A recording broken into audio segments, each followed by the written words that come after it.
So I started as the CEO of Daimler Truck 2 years ago. Didn't get called, actually, by Morgan Stanley, but maybe I'm still waiting for that. One of the first things I did, which I think is quite reasonable when you start as a new CEO, working through the strategy. So I worked with my management board, of course, strategy department, some consultants who wanted to give us advice, top down, bottom up, bringing in the talents and sort of coming out with what I thought and the whole board thought was a really, really strong strategy, 5 pillars, very clear, vision, mission, we know what to do.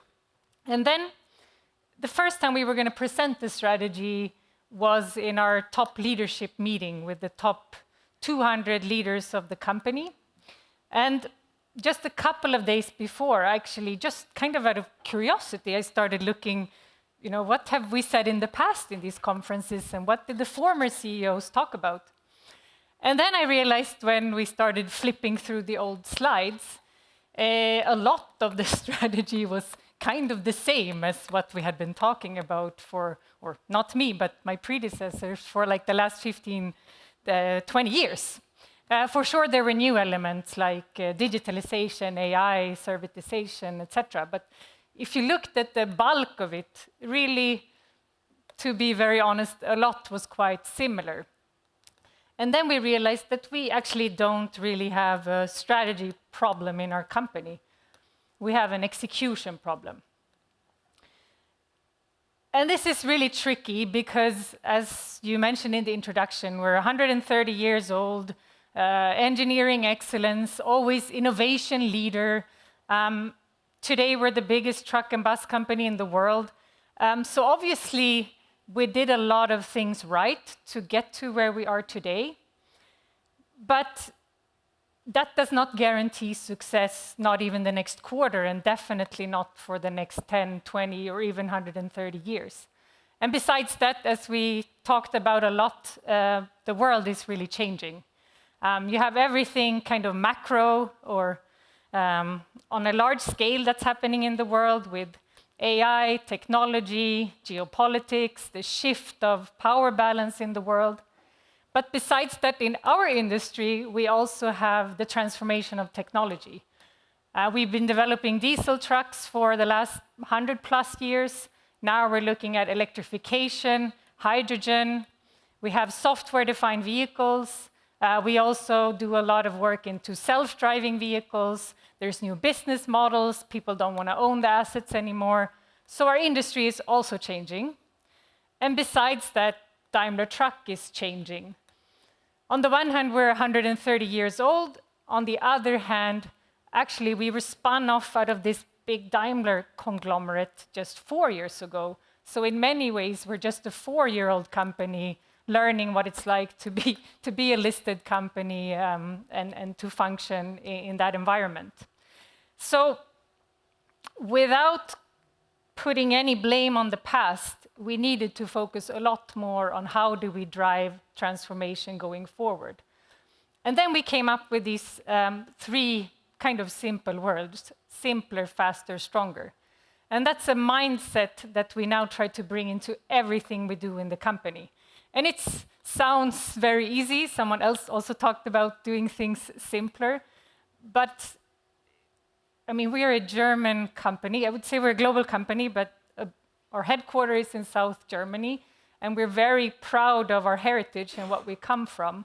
But for sure, we had, in order to build the engineering excellence that built our strong history, we needed to pay attention to detail. And I think German success is really built on strong structures, clear decisions, strong direction. So that's not so easy to change. It's not enough to put simpler, faster, stronger on the wall and expect everyone to run. But where I see it really positive is it's actually a license for anyone in the company to question how we do things. And that's maybe also not the historical strengths of German companies, that people really stand up and ask, why do we do it like that? But I've heard now from many people in the company, it's like, yeah, is there a simpler, faster way we can do this? And that kind of opens a different kind of conversation than when you're just perceived like you're complaining about your boss potentially.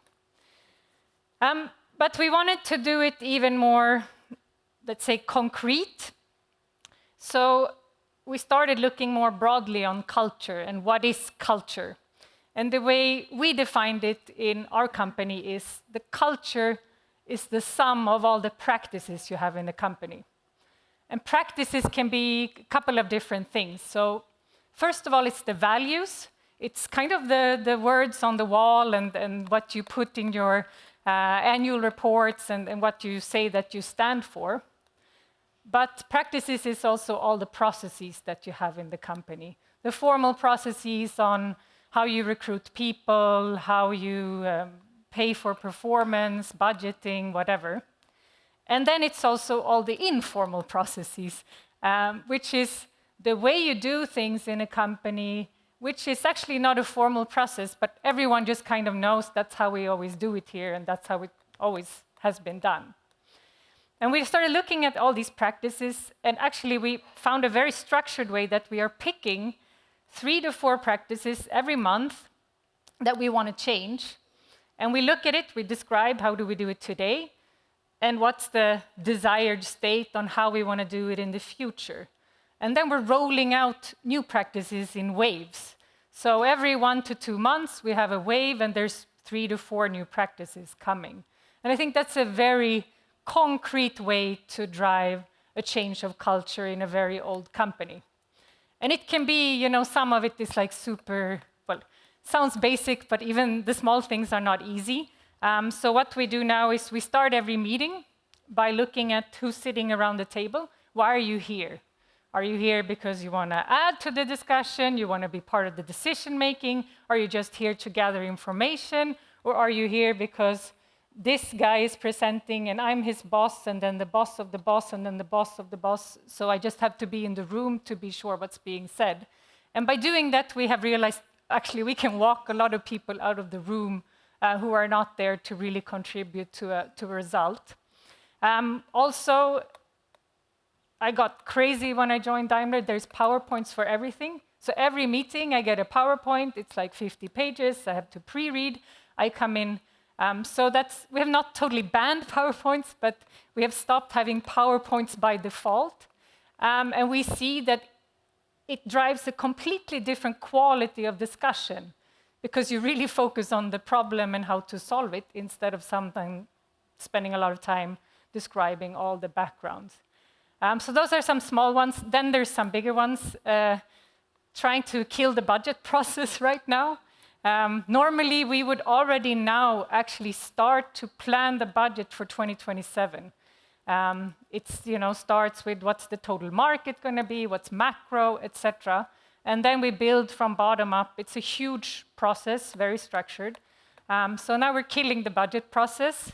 We will not start until October, November, because then we have to prepare it for the board. That's a really interesting one. And it's very fundamental in our company because it's one of the real core processes that some people love. So, yeah, not me. So maybe that's a little bit just the practical approach to how to change culture. And I think we're just getting started on this journey. When people already now start to get frustrated, I tell them, this is not a campaign. This is really something we need to go out and focus on. And I think I will do it for my whole CEO tenure, to really push, and slowly move step by step by step by step. But that's what makes it so fun and interesting to be in these old industries that are transforming very fast.